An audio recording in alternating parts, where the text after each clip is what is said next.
Finally अधिक का काम रोमिल ने आसान कर दिया। रोमिल के पास एक रॉयल्स रॉलेक्स वाली बहुत महंगे वाली घड़ियाल है। कौन सी कंपनी की आई डोंट नो। जब सवाल उठ रहे थे कि बैग कहाँ गया, क्योंकि बाहर से घर के अंदर कोई नहीं आया, घर से कोई बाहर गया नहीं है, जब घर के ही इंसान है इसका मतलब किसी ने पैसे चुराए हैं, वो भी घर के इंसान ने। और उसी वक्त रोमिल की घड़ियाल गिरी, क्योंकि रोमिल के ऊपर तब सवाल उठ रहे थे रोमिल तूने देखा है किसी को। रोमिल ने बोला मैंने नहीं देखा किसी को। जहां अधिक बोला है हमें तो जरूरत नहीं है, अनुत ने वैसे ही इतना दे रखा है, किसी चीज की जरूरत ही नहीं है। हाँ, जिसको पार्टी बार्टी करनी हो शायद उसको जरूरत पड़ सकती है पैसों की। वहां रोमिल और अधिक के बीच में फाइट शुरू हो गया। और चोर किसको बोला, और किसको बोला, और किसको बोला। और उसी वक्त रोमिल की घड़ियाल गिरी और वो घड़ियाल देख के अनुज पता लगा सकता है, क्योंकि हीरे की परख जौहरी को होती है। मतलब बैग पे रिच घड़ियाल की हकीकत और उसकी कीमत एक रिच इंसान को पता होती है। जहां रोमिल बोलता है ऐसे देखने की कोई जरूरत नहीं है, ये घड़ियाल मेरी नहीं है, मेरे दोस्त की है, समझे। तो इस बी रिलैक्स। फिर भी सब लोग यूं देख रहे थे उसको। वहां अधिक बोला बेटा तूने तो मेरा काम कर दिया, बिल्कुल ही काम आसान कर दिया। अब मैं तुम्हारे रूम का एड्रेस दिखाऊंगा और एड्रेस के बाद सबको पता चलेगा कि मैंने कैसी गेम खेली है। तो देखते हैं क्या होता है। बाकी एंड की बात करें तो वही किटा पिटा पाखी का और अधिक का, जहां अनुपमा से डांट रही है ऐसी होची हरकतें बंद करो वगैरह वगैरह, उसको हम कट कर देते हैं, बिल्कुल नहीं बताएंगे उसके बारे में। 3 दिन से बता रहे हैं।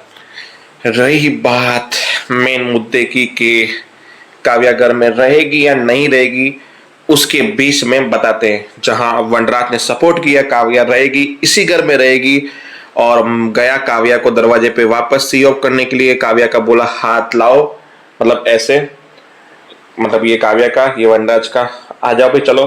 और बीच में अनुपमा ने यूं हाथ घुसेट दिया। रुक जाइए मिस्टर शाह, इतनी भी क्या जल्दी है काव्या को ले जाने की, पहले मेरे सवाल का जवाब दीजिए। जब आपको पता चला, मतलब आप काव्या से प्यार करते थे, फिर अचानक अगली काव्या से आप नफरत करने लगे, काव्या को घर छोड़ने पे मजबूर कर दिया, काव्या घर छोड़कर चली गई, आपको कोई फर्क नहीं पड़ा। जब पता चला समर की शादी में कि वो प्रेग्नेंट है, अचानकली आपके पिता का प्यार जाग उठा, काव्या के प्रति आपका प्यार और ही जाग उठा, बच्चा बच्चा करने लगे। जब ये पता चला कि ये बच्चा आपका नहीं है, तो आप फिर से काव्या से नफरत करने लगे, फिर से उसे हेट करने लगे। फिर अचानकली काव्या को कुछ हुआ तो हॉस्पिटल में आप अचानकली उसका बेबी को और काव्या को लेके चिंतित हो गए। और यहाँ पे मैंने इतना ज्ञान दिया, समझाया, उसके बाद आपको रियलाइज हुआ कि मुझे काव्या को अपनाना चाहिए। मतलब आपका जो मन है ना, वो बदल रहा है हर एक दिन में या घंटों में।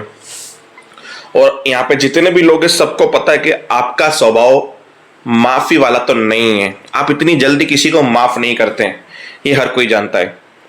तो क्या काव्या का हाथ थामने से पहले, Kavya please let me complete you, बुरा मत मानना, ऐसा मत सोचना कि मैं तुम्हारा घर तोड़ने की कोशिश कर रही हूं या तुम्हारे बीच में आ रही हूं, पर तुम्हारा भविष्य के बारे में कंफर्म कर रही हूं कि तुम्हारी ये खुशी, जहां वनराज तुम्हारा हाथ थाम रहा है, वो खुशी कितने दिनों की है या कितने सालों की है या कितने घंटों की है, ये परखना जरूरी है।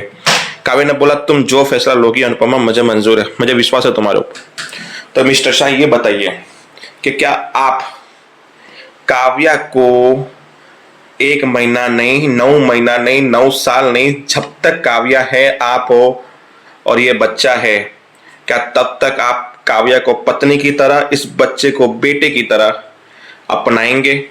कभी भी कोई भी मन में गिल्ट नहीं होगा आपके, कोई कभी कुछ भी पूछे ऐसे सीना तान के काव्या का हाथ पकड़ के उसके साथ खड़े रहेंगे, हर किसी को जवाब देंगे, क्योंकि दुनिया है। आज आप खुशी में या गिल्ट में या किसी भी कारण से इसका हाथ पकड़ रहे हैं, कल कोई किसी ने और कुछ बोल दिया, उस वक्त आपको अफसोस होने लगे, आप काव्या से चिढ़ने लगे, काव्या को डांटने लगे कि तुम्हारी वजह से मुझे ह्यूमिलिएट फील हो रहा है, वगैरह वगैरह वगैरह। क्या इसके लिए आप रेडी हैं? क्योंकि दुनिया है, आगे भी बोलेगी और बोलती ही रहेगी। सुनने के लिए आप रेडी हो, जवाब देने के लिए रेडी हो, तो ही काव्या का हाथ थामना। वनराज का हाथ ऑटोमेटिकली पीछे हट गया, बोला मुझे सोचने के लिए वक्त चाहिए।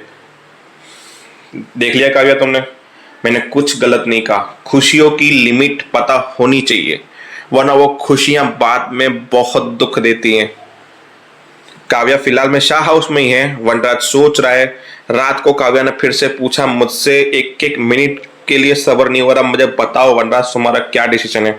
आई नो तुम्हारे लिए बहुत टफ है। वनराज भी बोलता है ना मैं महान हूं, ना मैं महान बनने की कोशिश कर रहा हूं। जो मैंने बाहर बोला मैंने दिल से फीलिंग में बोला, नॉट अ गिल्ट में बोला मैंने। बस अनुपमा की जो बातें थी ना वो सोचने लायक थी कि मैं अभी तो कर रहा हूं, तब आगे जाके कभी मेरे को किसी ने उंगली की, मैं तब बदल गया, तब मैं चिढ़ गया। उससे पहले मैं अपने आप को प्रिपेयर करना चाहता हूं। Please Kavya, I understand.